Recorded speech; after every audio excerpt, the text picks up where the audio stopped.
Por que alguém que não é evangélico, e eu poderia colocar aí entre parênteses, muito pelo contrário, escreveu um livro sobre evangélicos? Eu tenho um perfil muito parecido, eu imagino, com o de vocês, em relação à perspectiva sobre a igreja, mais do que a religião.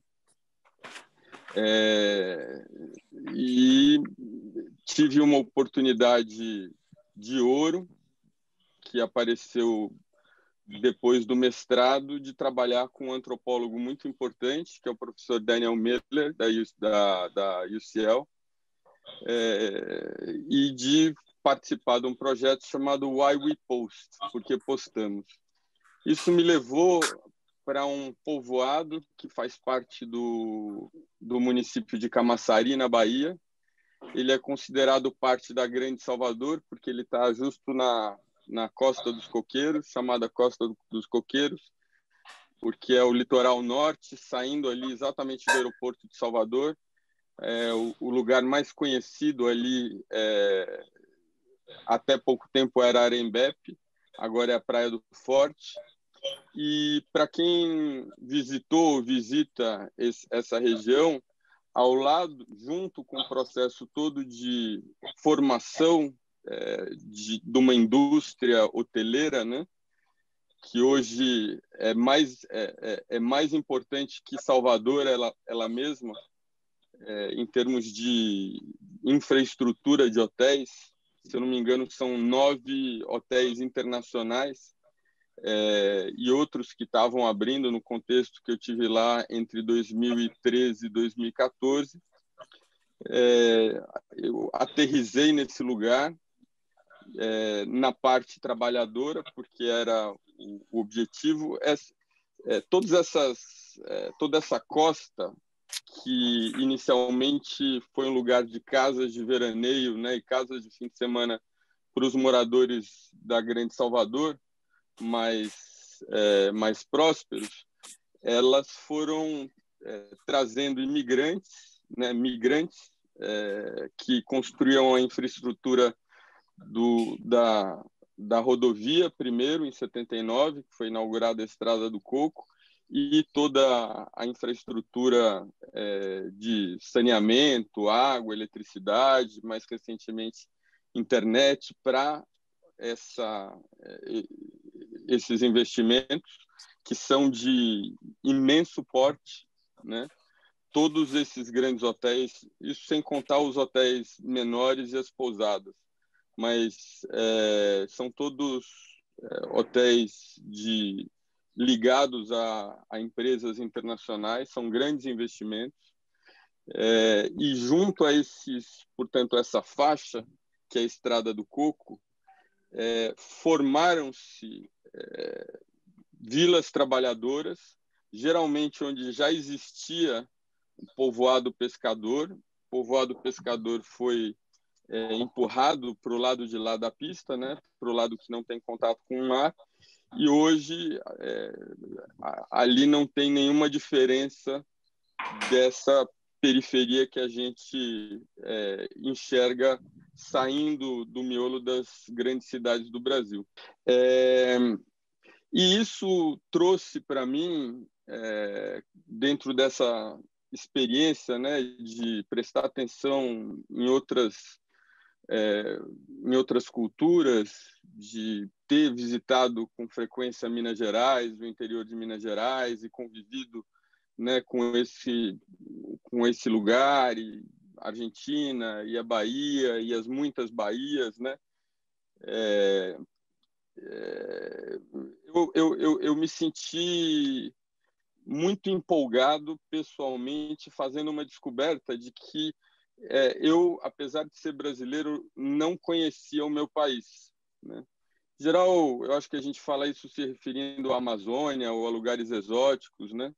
Mas eu estou me referindo a alguma coisa que é muito presente. E, inclusive, aparece bem cedo nos meus cadernos de campo, notando o quanto essa região à esquerda da Estrada do Coco, onde estão esses povoados, eram invisíveis. E eu trato um pouco dessa questão da visibilidade e da invisibilidade no livro sobre mídias sociais, por um tema da antropologia linguística, que depois, se alguém se interessar, eu posso falar. E que, enfim, tem a ver com códigos de conversa no Brasil popular e no tema da indiretividade. Mas o que me aproximou do mundo evangélico foi estar num lugar que certamente eu já tinha visitado sempre de passagem, como, né, conhecendo uma favela, enfim, né, como historiador, como amigo de amigos, né, como uma espécie enfim, de alguma coisa que você faz rapidamente, que pode ser interessante ou vista como interessante, mas que não é interessante numa duração de 18 meses. É muito desconfortável, né? Esse Brasil é muito barulhento, né? Barulhento no sentido bem exato do termo. Ninguém pede para ninguém abaixar o som, então a casa vizinha aumenta o som para eles não escutarem o som da outra casa. Era muito comum a gente ter 5 casas no entorno de onde a gente morava com som muito alto. Era muito comum só uma música tocar durante o dia inteiro, né? E essa foi a experiência de encontro com um Brasil que depois eu fui apresentado via literatura da antropologia das camadas populares no Brasil, principalmente por meio do trabalho da professora Cláudia Fonseca, que já não trabalha com camadas populares, mas escreveu um livro fundamental chamado Família, Fofoca e Honra, né? Uma coleção de artigos dela. E nesse artigo eu costumo destacar, na conclusão do livro, que ela se refere ao Brasil e ela é americana, né? A Fonseca é o nome de casamento.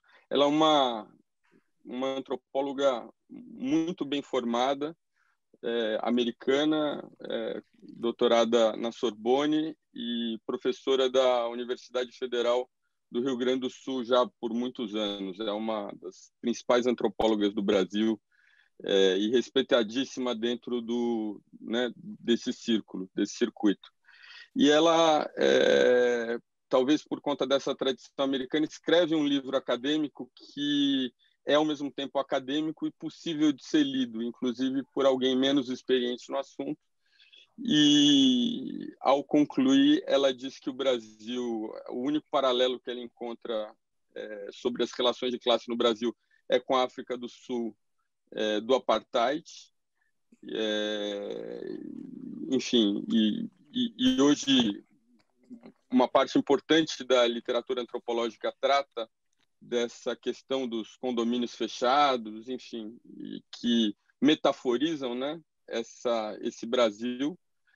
E ela fala, e é uma aspa que eu uso o tempo todo, ela diz que o contato do brasileiro das camadas médias e altas com o brasileiro pobre, e ela evita usar, né, humilde, né, com o brasileiro das camadas populares, a hora de tomar o café da manhã, quando se conversa com a empregada doméstica, ou na hora do assalto. E, ao mesmo tempo em que eu me sentia muito incomodado por todos os motivos, incomodado porque eu não sentia que eu tinha algo a fazer sobre a violência doméstica que acontecia cotidianamente, incomodado ao presenciar no meio do dia o espancamento de jovens simplesmente por eles estarem vestidos com a cor, com um tipo de roupa que para os policiais justificavam isso, incomodado com as meninas de 6 anos que dançavam enfim, esses incríveis ritmos baianos que são reinventados. Naquela época chamava Pagofunk, não sei se já ouviram falar. O principal representante é um artista chamado Robson, e a Thaís, minha mulher que eu mencionei aqui, que é egiptóloga e estava fazendo mestrado sobre relações de gênero no Egito helenístico, escreveu uma parte da dissertação ouvindo que o poder estava na Tcheca, e esse é o refrão da música do Robson, e um Brasil, ao mesmo tempo, profundamente envolto, né, relacionado às igrejas evangélicas. Para vocês terem ideia, a gente está falando da Bahia, então, a 15 minutos de carro de onde eu estava, está o primeiro, o único, na verdade, remanescente de um palácio, forte, residência medieval, ou com a arquitetura medieval, de todas as Américas, né?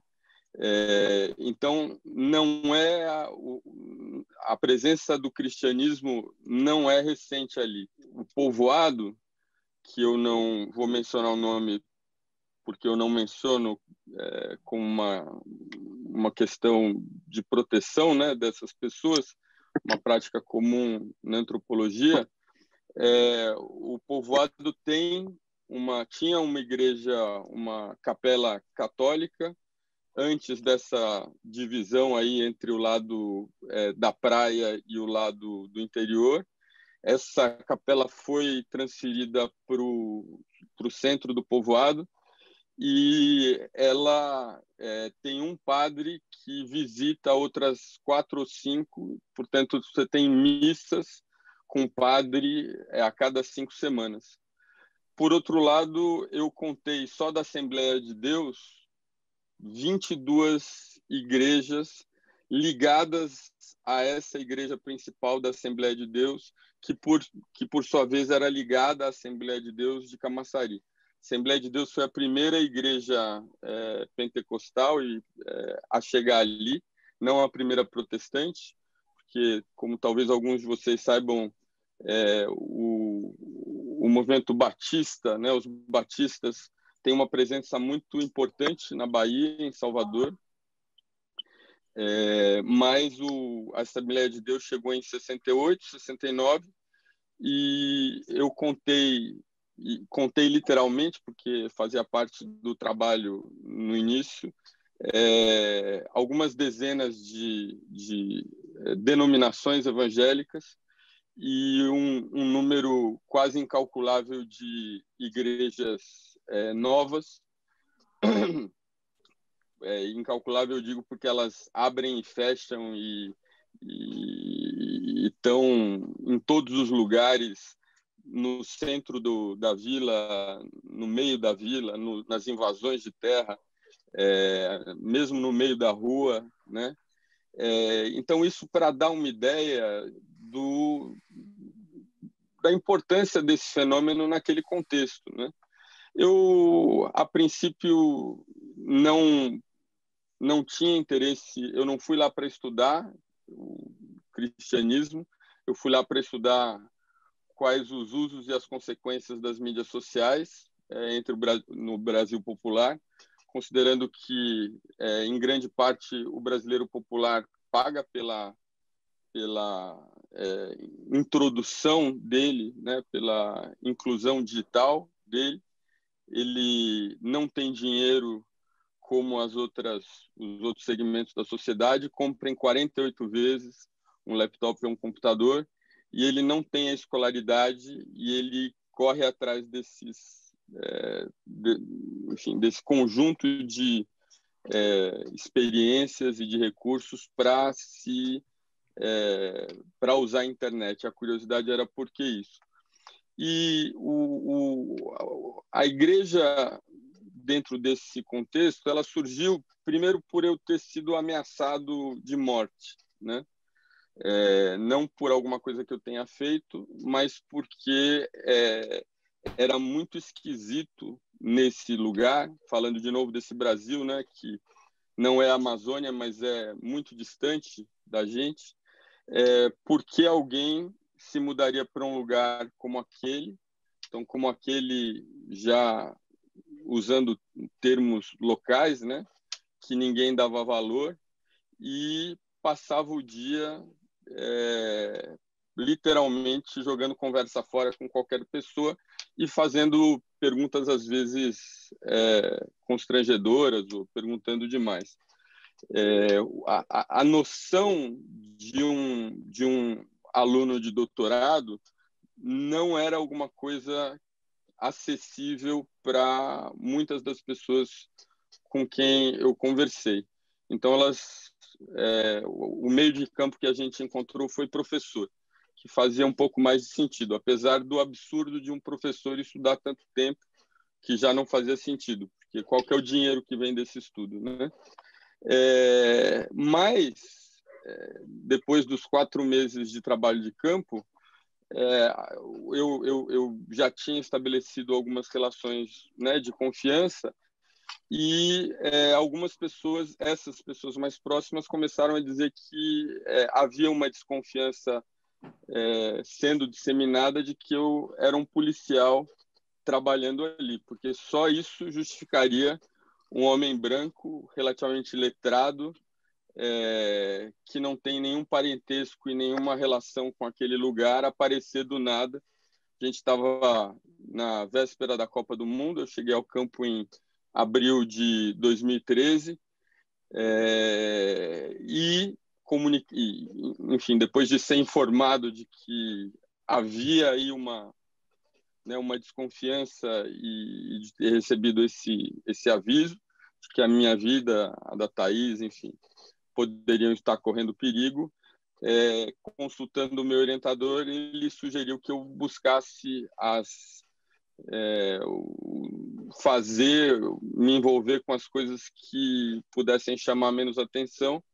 Eu já estava interessado com a questão do cristianismo, né, pela questão do cristianismo, entre outras coisas porque, voltando à questão da diferença, né, eu não conseguia falar com nenhuma mulher no povoado, porque conversar com qualquer pessoa do outro sexo implicava naquilo gerar uma rede de fofocas dentro de um entendimento antropológico, né, da fofoca como uma maneira de você mediar aí a sua reputação. Isso não era óbvio, mas todas as pessoas que se dispunham a conversar comigo eram homens, e isso já não acontecia com os evangélicos, né? Eu fiz algumas amizades com famílias evangélicas, especialmente com uma que nos adotou, e a partir dessa experiência eu passei a frequentar diariamente, às vezes mais de uma vez por semana, a Assembleia de Deus, em parte por conta da experiência com essa pessoa, que é uma das pessoas mais inteligentes, generosas, que eu conheci, né? Apesar dela só saber ler a Bíblia, ela não consegue ler outros livros, né?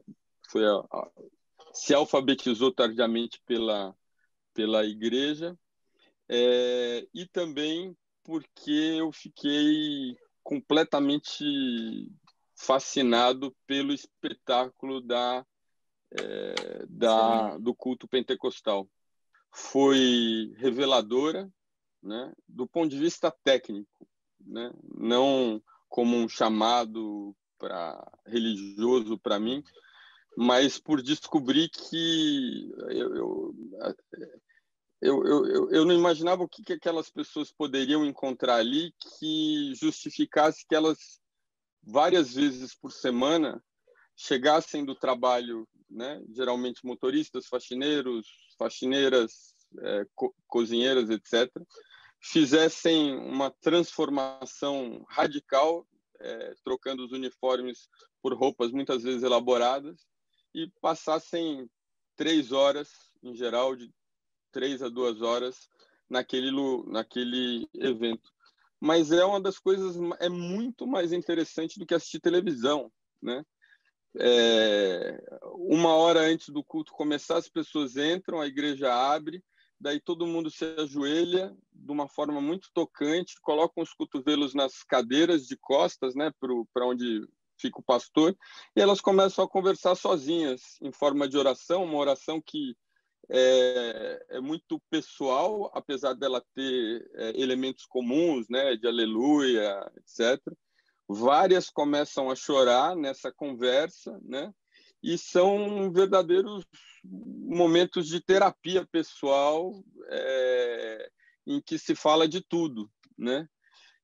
Daí começa o culto, um culto geralmente muito rápido, como a literatura descreve, né? O culto pentecostal, ele surgiu num contexto, ele é a única tradição religiosa criada por afrodescendentes. Não existe nenhuma outra tradição que tenha essa história, e por isso ela é descrita como uma religião que é pobre, feita pelo pobre, para o pobre, do pobre, usando a vida e o cotidiano, né, dessas pessoas.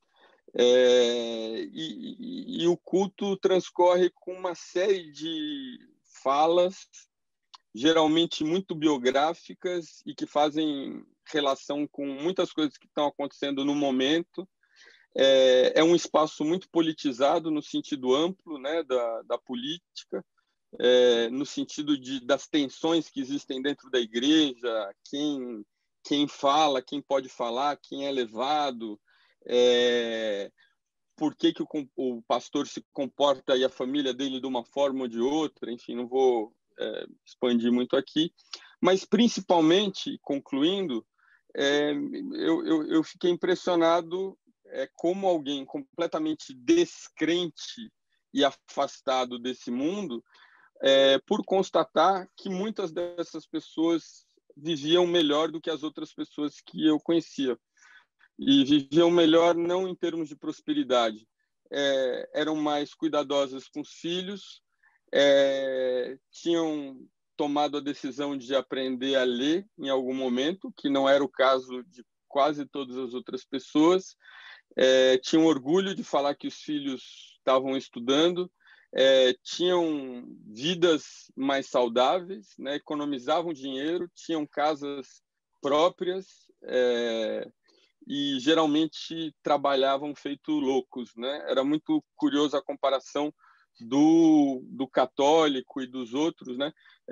Um dedo de contexto: existiam 9 terreiros de candomblé ativos no mesmo espaço, né? E a gente pode conversar sobre isso também. Então essa foi a motivação. Eu tentei transformar o meu doutorado num doutorado sobre religião, não pude por conta de compromisso com os outros pesquisadores, mas tive a sorte de conhecer a pesquisadora Diana Lima, na Inglaterra, que é especialista em religião. Ela me orientou apontando para a literatura, e de repente eu me surpreendo percebendo que a literatura já diz isso tudo, né? Claro que com muito cuidado, com discrição, inclusive por conta do aspecto polêmico, né? Dessa raiva que o cristianismo evangélico, esse rancor, provoca, mas ao mesmo tempo um tema importante. É importante porque são 65 milhões de brasileiros, porque a maior parte das pessoas que frequentaram as universidades de prestígio do país não saberiam diferenciar um batista de um adventista, de um assembleiano, de um membro da Igreja Universal, e pela consequência que isso traz do ponto de vista do nosso Estado, né? Então, tenho a impressão que a gente tem muito a perder não se dando conta da importância desse fenômeno, dos aspectos transformadores num país que está entre os 10 mais desiguais do mundo, e sem negar os problemas que são geralmente motivo de crítica. você poderia resumir uma espécie de árvore genealógica dos pentecostais, os neopentecostais. E a Assembleia de Deus, por exemplo, é pentecostal. Costuma-se classificar a Igreja Universal do Reino de Deus como neopentecostal. E isso tem ramificações e traz certas mudanças de perspectiva. E seria interessante se você pudesse dar uma ficha rápida, assim, para a gente entender melhor o que está em curso aí. A pergunta que eu queria te fazer existe no Brasil e nos Estados Unidos uma associação entre a direita desse setor chamado de evangélico e uma simbologia do judaísmo. Muitos deles se apropriaram e se apropriam de elementos rituais do judaísmo. Eu vejo, por exemplo, a própria construção do Templo de Salomão, né, a réplica do Templo de Salomão no Brasil. Na inauguração desse templo, várias autoridades da religião judaica foram convidadas. Existe um líder religioso que vende mezuzá, uma mezuzá sagrada que teria poderes, o uso do quipá e daquele talit que caracteriza certas pregações na Igreja Universal.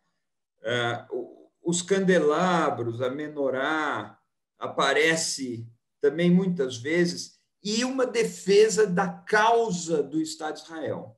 Essa associação, existe explicação para isso, mas se você pudesse aprofundar essa questão um pouco, que no Brasil ela é marcada porque isso dá um suporte para a postura do governo Bolsonaro, inclusive, e dá suporte nos Estados Unidos para certas posturas do Trump. Sobre a genealogia, na página 48 do livro, esse é o livro, né?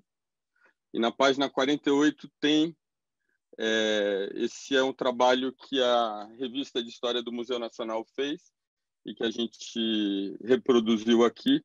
Então, basicamente, você tem 300 anos do que a gente chama de protestantismo histórico, né? Inclusive com a chegada dele no Brasil durante o século XIX. O pentecostalismo ele surge no começo do século XX, numa igreja abandonada na periferia de Los Angeles, e se espalha não por intermédio de missionários organizados, né?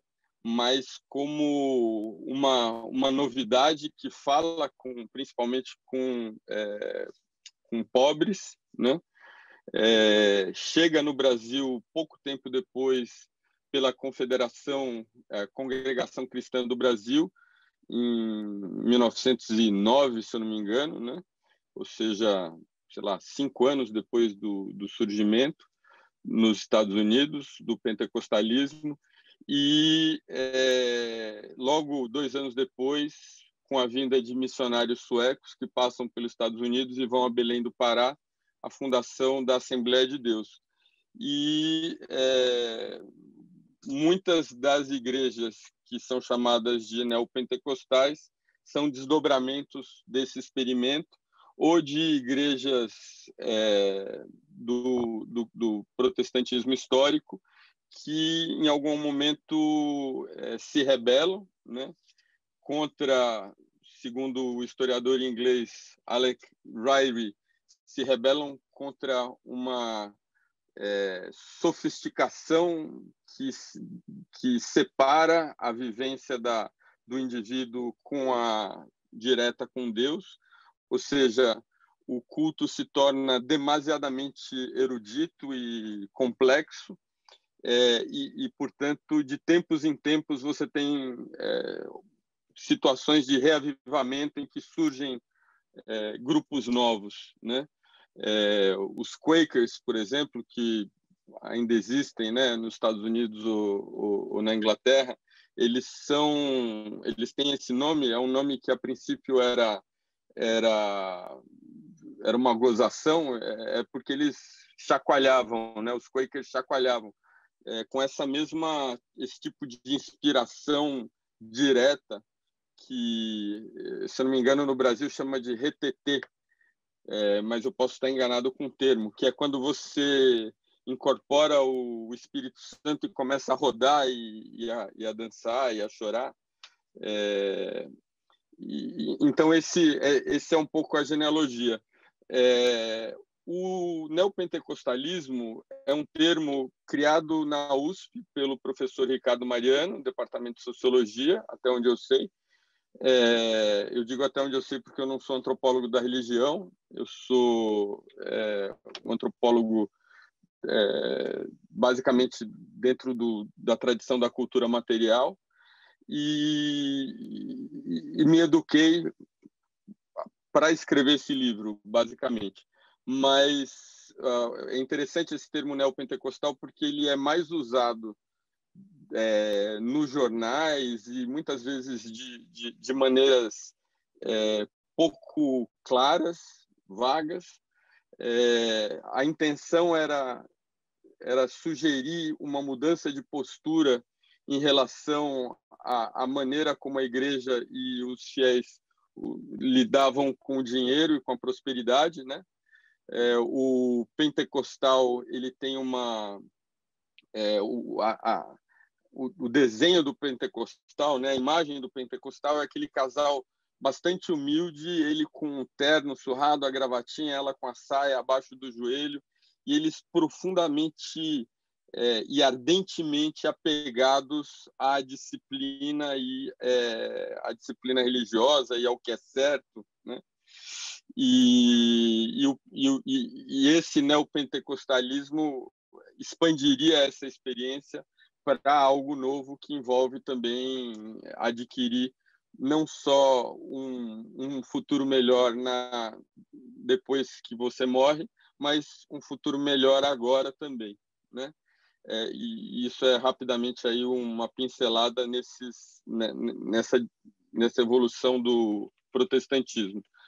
Sobre a questão judaica, eu, como não especialista, acho que eu não tenho uma explicação mais completa e certa.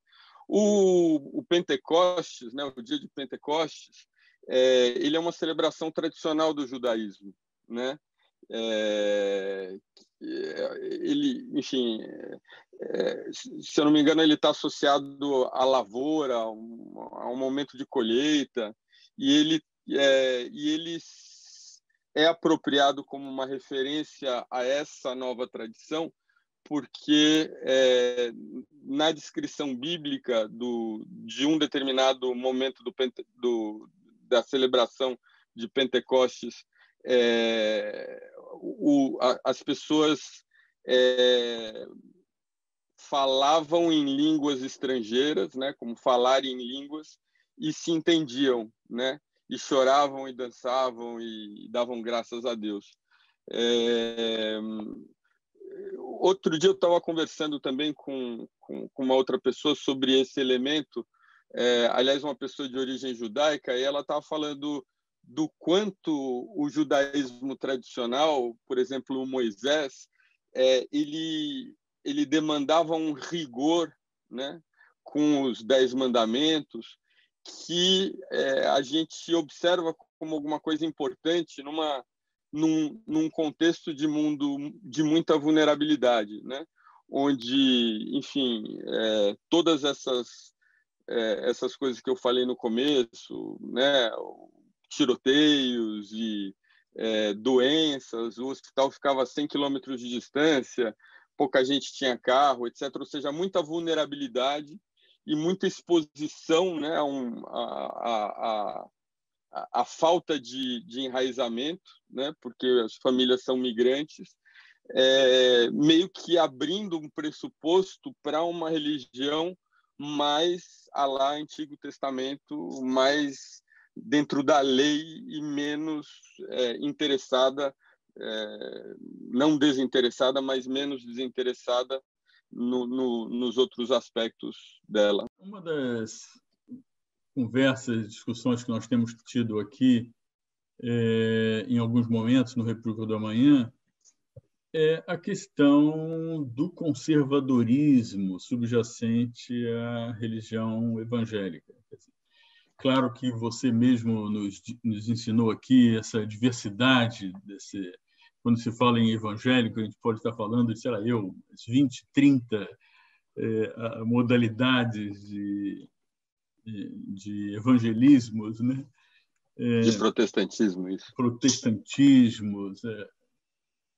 Nós temos aqui amigos aqui no grupo que têm filhos na igreja, na Colégio Batista, ou filhos na Mackenzie, luterana, em suma, pessoas que têm uma visão crítica, e essas escolas elas não têm nenhum tipo de papel evangelizador da cabeça das crianças. É uma coisa bem interessante. Mas eu estou falando isso porque é uma preocupação corrente, preconceitos à parte, é importante a gente separar isso, porque eu estou falando com você aqui, eu estou na França, né, nesse momento, e aqui na França tem muita discussão sobre o avanço dos islâmicos, né, da religião islâmica, e isso acaba, em grande medida, colocando em xeque a própria república, a democracia. Valores republicanos são frequentemente questionados, muitos atentados. Ao mesmo tempo, a questão da laicidade, que é um valor importantíssimo na República, eu acho que também para o Brasil. O Brasil é um país laico, formalmente laico, né? E essa onda conservadora, já não bastasse, no caso do Brasil, a onda conservadora subjacente ao próprio governo, né, independente dos valores religiosos, né, esse avanço dos evangélicos ele vem ainda reforçar ainda mais essa onda conservadora, trazendo, na minha visão, preocupações adicionais para a democracia. Eu acho que essa é uma preocupação muito permanente em relação a muitos de nós aqui nesse grupo. Esse avanço é uma questão de valores. Quer dizer, eu não estou nem falando do avanço das igrejas evangélicas no poder, né, no Congresso, na proximidade com o poder. Eu estou falando mais de valores, quer dizer, valores muito reacionários, muito conservadores.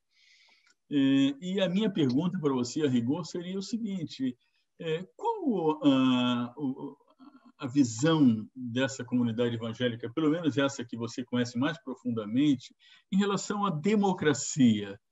Eu não sei se você fez, provavelmente o Pablo Hortelado ou a Nina Santos, outros aqui, tenham investigado as redes sociais frequentadas pela comunidade evangélica para sentir um pouco, capturar um pouco essa visão ideológica e como é que eles veem a questão da democracia, a questão da relação entre conservadorismo, democracia, laicidade, que, em princípio, na minha visão, não é um valor relevante para a comunidade evangélica. Só um pequeno parênteses antes de terminar. Tá, o Sebastião Reis, nosso ministro do STJ aqui presente, ele pode até nos dizer, mas, se não me falha a memória, está ainda em julgamento no Supremo sobre os símbolos religiosos em localidades públicas no Brasil, né? Em organismos públicos, tal. Ainda não, esse julgamento ainda acho que não foi concluído. Não se encerrou, não.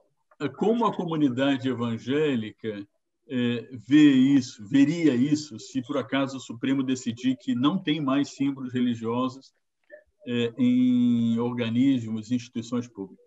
Falar de conservadorismo, a gente precisa escolher, né, qual conservadorismo a gente está falando.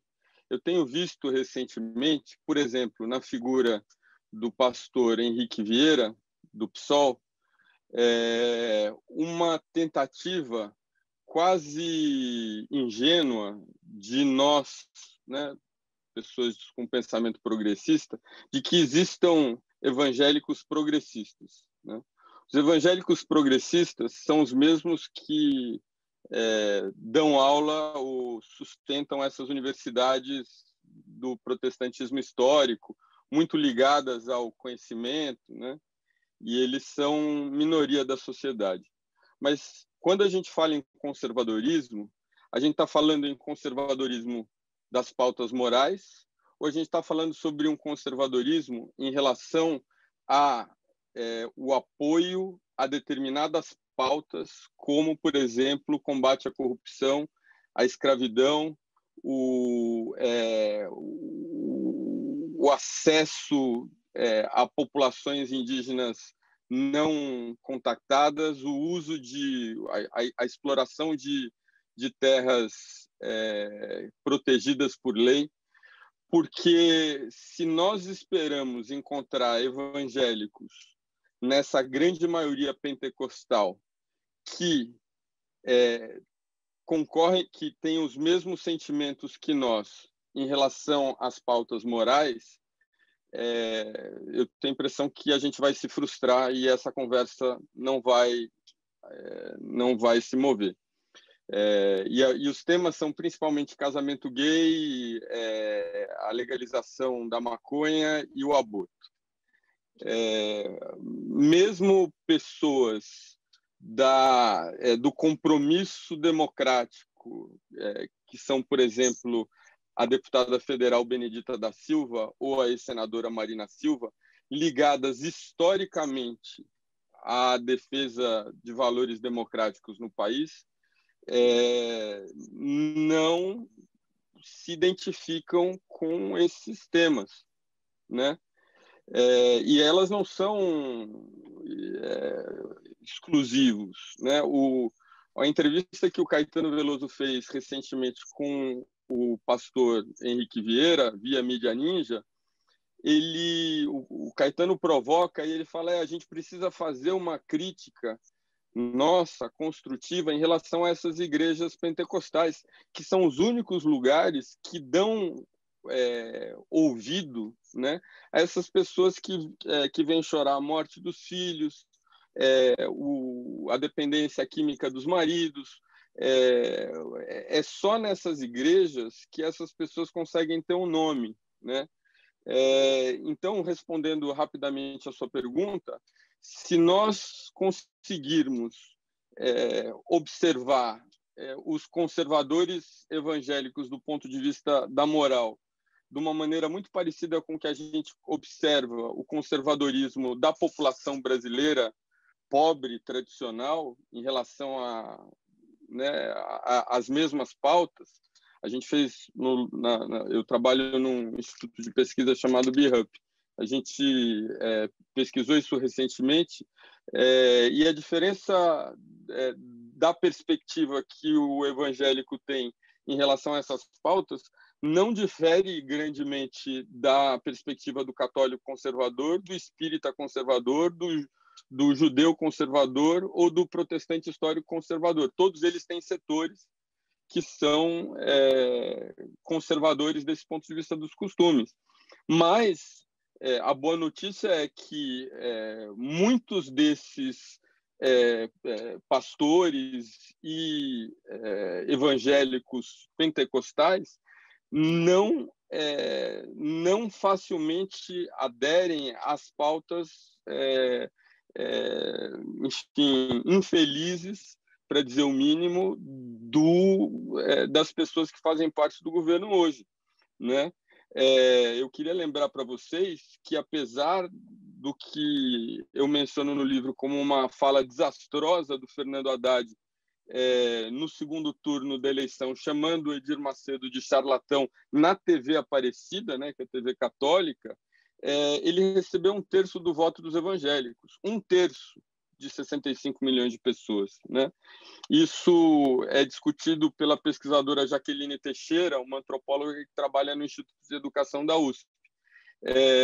Então, em relação a esse conservadorismo, acho que nos ajudaria muito a entender o que é que a gente, com qual evangélico a gente quer lidar, né? Com um evangélico que se alia à bancada da bala, à bancada do boi, e, enfim, representa, eu acho que o pior exemplo disso que a gente tenta chamar de neopentecostalismo, ou falar com o evangélico progressista dentro de uma série de instâncias, inclusive essa sobre a liberdade de culto, que é uma pauta histórica do evangélico, né? E do protestante. O protestante, em 1970, era 5% do Brasil. Eles sempre defenderam a liberdade de culto, né? Porque eles eram minoria, inclusive. E só para concluir, sobre esse lado obscuro, né? Eu acho que o fogo que a gente precisa concentrar, cerrado, é em relação à instrumentalização das igrejas, né? No sentido de usar mais do que o seu poder de comunicação, né? Via mídia, etc., mas esse elemento fantástico e mágico de você abençoar alguém, de você batizar alguém em águas, né? No sentido de defender um candidato, seja ele, né, qual for, que depois deve mais à igreja que o elegeu do que aos eleitores que depositaram um voto por ele. Isso, eu acho, que é o conservadorismo que nós podemos, devemos e precisamos combater. Então, você, de certa forma, sugere que esse eleitorado evangélico não teria sido determinante na eleição do Bolsonaro, por exemplo? Não, ele foi. Ele foi. O único grupo que votou predominantemente pelo Bolsonaro foi o evangélico. Todos os outros votaram meio a meio, né? E o evangélico votou em 2/3 a 1/3. Eu estou só chamando a atenção que, apesar do desgaste que candidatos progressistas têm e as dificuldades de interação e a rejeição explícita a um grupo por conta das suas escolhas em relação à pauta moral, influencia ao levar setores dessa igreja a votarem pelo candidato da oposição. O New York Times publicou na semana passada um texto muito esclarecedor sobre os migrantes hispânicos nos Estados Unidos, pentecostais, que continuam votando no Trump. O Trump é o sujeito que está querendo separar o México dos Estados Unidos. Então, a pergunta lúcida do New York Times é: por que vocês estão fazendo isso? Né? E eles não encontram na oposição, é a mesma coisa que o professor Mark Lilla, de Colômbia, falou na eleição do Trump. Ele falou: olha, se você não quer conversar com quem é 1/4 da população americana, essa população vai escolher conversar com quem estiver disponível, né? E ele argumenta, eu acho que de uma forma lúcida, que a gente precisa lidar com os nossos diferentes, não só com os nossos iguais em relação a essa pauta, inclusive porque quando a gente fala, né, desse Gileade, né, que é a cidade enfim, essa distopia, né, que virou série de televisão, que as mulheres são escravizadas, etc. Uma jornalista me perguntou sobre isso. Existe essa perspectiva? A minha, assim, primeiro eu acho que isso é uma especulação de fantasia, né? Não acho que nenhum cientista social se arrisque a fazer esse tipo de previsão, porque não é o nosso trabalho trabalhar com esse tipo né, de conclusão sem evidência. Mas o que eu vejo como fenômeno, e aí pode ser anedotal, foram, quando a Thaís fez o doutorado dela em Oxford, do nosso grupo pequeno de historiadores e musicistas, de quatro casais, aliás, de 6 casais, 4 eram de famílias evangélicas, 3 já não eram mais, né? Um continuava sendo. Então, eu conheci a mãe de uma musicista que se formou, se doutorou em piano, né? Na Universidade Inglesa, e nenhum dos 3 filhos dela é religioso. Eu tenho a impressão que, curiosamente, a prosperidade que decorre da disciplina que vem pelo protestantismo pode, inclusive, servir para que o país caminhe num sentido de uma laicização parecida com a que tem na Inglaterra, que foi um dos berços, um dos lugares por onde o protestantismo se difundiu pelo mundo e para os Estados Unidos. E que hoje é um país onde o conservadorismo, esse que a gente reclama, existe, mas a religião inexiste, né? Qualquer pessoa que frequenta a Inglaterra sabe que ninguém vai à igreja, que é uma minoria e que é uma coisa, sei lá, é motivo de piada.